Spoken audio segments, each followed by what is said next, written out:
ఏదైనా నాకు దేవుడు అనుమతించాడంటే దాని వెనక నా తప్పిదమో లేదా నా అహం, నాలో దిద్దుబాటు జరగాల్సింది ఏదో ఉంది. నా పాపమో నా లోపమో ఏదో ఉంది. అనవసరంగా నా తండ్రి ఈ పరిస్థితి నాకు అనుమతించడు. నా బంగారు తండ్రి నన్ను ఎంతో ప్రేమించి నాకై ప్రాణం పెట్టిన తండ్రి, నేనంటే పిచ్చి ఆయనకి. అలాంటి ప్రేమ కలిగిన నా తండ్రి నన్ను అప్పజెప్పాడంటే ఊరకు అప్పజెప్తాడా?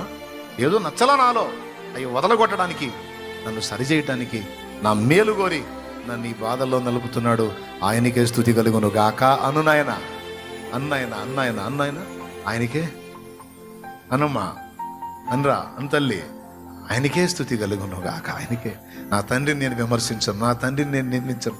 నా తండ్రి ఏ పరిస్థితి నాకు అనుమతించను, అందులో సంపూర్ణ న్యాయం, సంపూర్ణ నా క్షేమం, పరిపూర్ణ ఆయన ప్రేమ ఇదే ఉంటుంది తప్ప వేరేది ఉండదు.